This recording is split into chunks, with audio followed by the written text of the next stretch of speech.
जातिवादी लोग हैं जो हमारे समाज की बहन बेटियों का कोई मान सम्मान नहीं, उनका जगह जगह रेप, जगह जगह हत्याएं हो रही हैं, उसको लेकर हमारे SC ST OBC समाज में आक्रोश था। इसलिए आज हम सब लोग जंतर मंतर पर आए, पूरे देश से लोग आए, सभी लोगों का धन्यवाद भी दे रहा हूं। और इसी प्रकार से अगर देश की जो सरकारें हैं, अगर हमारे SC ST OBC सभी समाज के लोगों का अगर हनन करते रहे तो ये दिन दूर नहीं है कि हम इन लोगों को जड़ से उखाड़ने का काम करेंगे। सर, OBC समाज से ही प्रधानमंत्री मोदी जी आते हैं और देश के प्रधानमंत्री बने, आप कह रहे हैं कि उन्हें सम्मान नहीं मिल रहा है। सम्मान है तभी तो प्रधानमंत्री। देखिए, आपको मैं कई एक बार फिर पहले भी बताया है, आज फिर बता देता हूँ। खेत में बिजुका देखा है? खेत में बिजुका होता है, वो कुछ बिगाड़ता नहीं किसी का, लेकिन वही प्रधानमंत्री हमारा बिजुका का रूप धारण किए हुए है। हमारे SC ST OBC के हथियार लगातार मारे जा रहे हैं और ये लोग अपने मूक दर्शक बनकर SC ST OBC समाज के अधिकारों को लगातार मरते हुए देख रहे हैं। तो मैं कहता हूँ इससे बड़ा दुर्भाग्य हमारे लिए और कुछ नहीं होगा कि हमारा कहने के लिए OBC है, लेकिन वैसे देखा जाए तो 2001 के बाद इसको OBC में लाया गया है प्रधानमंत्री जी को। इससे पहले वो सामान्य में थे, तो सामान्य वाला व्यक्ति किसी प्रकार से हम लोगों के अधिकार को नहीं मिलने देगा। इसका हम पूरी तरीके से विरोध करेंगे। बनावटी बताने को बनावटी है, 100% बनावटी है, बिल्कुल बनावटी है। OBC समाज इतने बड़ी संख्या में बीजेपी को सपोर्ट क्यों करता है, बीजेपी को वोट क्यों करता है? देखिए, यही तो दुर्भाग्य आज मैं यहाँ पे क्यों आए हैं। अगर हमारा समाज इस तरीके से भ्रमित नहीं होता तो आज मुझे जंतर मंतर पर आने की आवश्यकता नहीं पड़ती।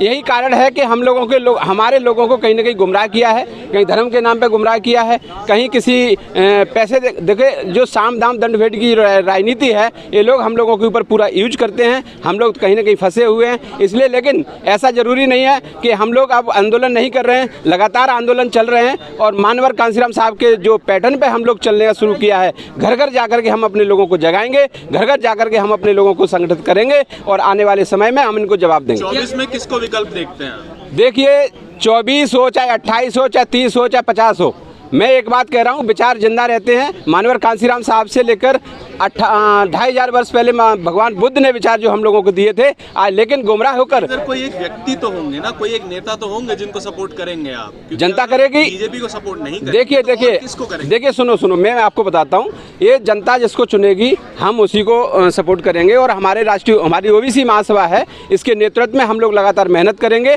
आने वाले टाइम में विकल्प कोई भी हो सकता है, अभी हम उसको ओपन नहीं कर सकते हैं। लगातार हमारा प्रयास है, जनता को हम प्रधानमंत्री बनाना चाहते हैं और बनाएंगे। नीतीश कुमार के विकल्प हो सकते हैं आपकी नजर में? हम किसी का नाम अभी नहीं ले रहे हैं क्योंकि हमारे लिए बहुत सारे लीडर हैं। अगर OBC जातिगत जनगणना कराना इसलिए जरूरी है कि एक जाति का पूरे देश में पूरी तरीके से जो कब्जा है, जबकि उनकी जो जनसंख्या है मात्र 3.5% है। बहुत सारे लोग, हमारे OBC समाज की जो जनसंख्या है वो 65% है, लेकिन 65% आबादी को क्या हक मिला है? न्यायालय में मिला क्या? मीडिया में मिला क्या? या किसी विभाग में देख लीजिए आप, आज न्यायपालिका, विधायिका, किसी में भी देख लीजिए, किसी भी प्रकार से हम लोगों को कोई भी रिजर्वेशन या कोई भी अधिकार नहीं मिला है। आज हम लगातार प्रयास करेंगे, भविष्य में भी हम इस तरीके से जाति को लेकर जो हत्याकांड है, इस पर रोक कैसे लगेगी? देखिए, मानवर कांसीराम साहब ने ये बात कहा था कि जब तक शासन हमारा नहीं आएगा, अपराधी अपना अपराध नहीं छोड़ेगा। अपराध छोड़ने के लिए हमें उसको पूर्ण तरीके से सत्ता पे काबिज होना होगा। सत्ता की चाबी हमें अपने हाथ में रखनी होगी, तभी जाकर के हम उनको दंडित कर सकते हैं। अमृतकाल चल रहा है, अमृतकाल, प्रधानमंत्री ने कहा कि वहाँ अमृत। अरे किस बात का अमृतकाल चल रहा है? यहाँ तो मुझे लगता है तो मृतकाल चल रहा है। अमृतकाल कहाँ चल रहा है? ये तो मृतकाल चल रहा है।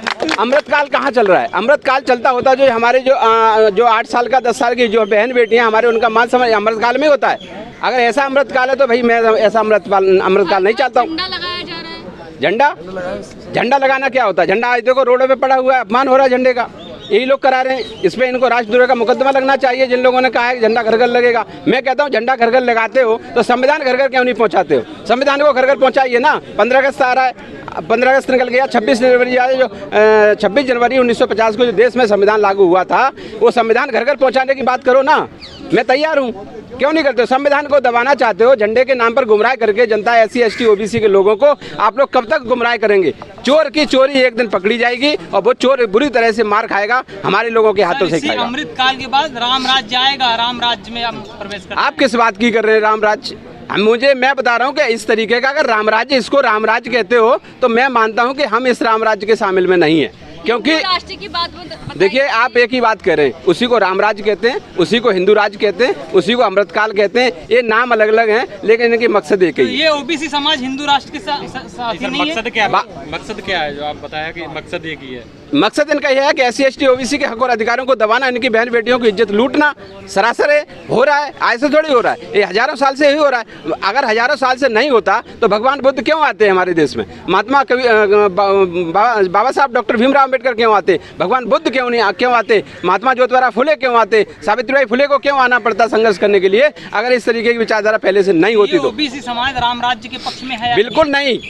मैं ऐसा कोई राम राज्य, ऐसा कोई राज्य नहीं चाहता हूँ। भगवान बुद्ध ने लेकर बाबा साहब डॉक्टर भीमराव अम्बेडकर से लेकर सभी लोगों ने एक ही बात कही है, मानवता से बढ़ के कोई धर्म नहीं है। मानवता का ही राज्य आएगा, संविधान का राज्य आएगा। संविधान के आधार पर हम लोगों को दंडित जो भी होगा, जो भी कानून चलेगा वो संविधान के द्वारा चलेगा और किसी का राज्य आने वाला नहीं। घर घर मोदी के नारे ओबीसी समाज समझ कह रहा था, नॉन रोटी खाएंगे मोदी जी को लाएंगे। तो लगा जिसने जो लोगों ने जो ईवीएम की बात क्यों नहीं होती है?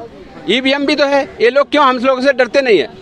ये लोग हम लोगों से क्यों नहीं डरते? क्योंकि इनको पता है हमें आपके वोट की आवश्यकता नहीं है। जिसका बटन दबाएंगे दबेगा किसी और का। तो कहीं ना कहीं ऐसी ईवीएम में भी प्रॉब्लम है। कहीं दूसरी बात है, ओबीसी समाज उनके साथ है। जहाँ पे बीजेपी की सरकार नहीं बनती है वहाँ पर ईवीएम होती है। देखिए, इनका मास्टरमाइंड है और इस मास्टरमाइंड को समझने के लिए हम लोगों का भी बहुत आगे जाना होगा। हमारी जो विचारधारा है, ओबीसी महासभा की विचारधारा है, वो उसी पैटर्न पे चल रही है। इनको हम खोखला करके दिखाएंगे। तो हथियार बनाया जा रहा है ईडी और सीबीआई को। बिल्कुल बनाया जा रहा है। इनका पहले ये साम दाम दंड भेद आपसे मैंने पहले ही बोल दिया है।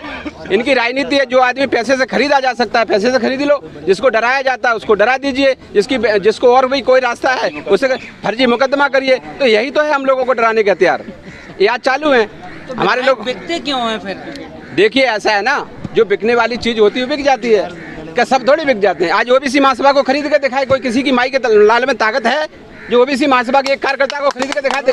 जो दलाल होते हैं वो बिकते हैं, जो दलाल होते हैं बिकते हैं। आप ज्योतिबा फुले, सावित्रीबाई फुले की बात कर रहे हैं, आपकी लीडरशिप में महिलाओं की इतनी कमी क्यों है?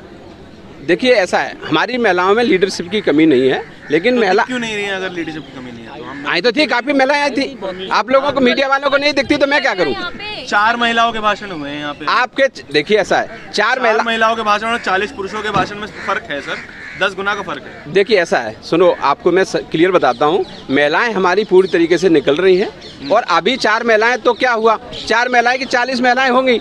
आने वाले समय हम मेहनत किस लिए कर रहे हैं? हम लगे हैं, घर घर जा रहे हैं, बहनों को समझा रहे हैं, अपनी माताओं को समझा रहे हैं। बिल्कुल बराबर हम लोग लगे हुए हैं और आपको कुछ समय लगेगा, ज्यादा समय नहीं लगेगा।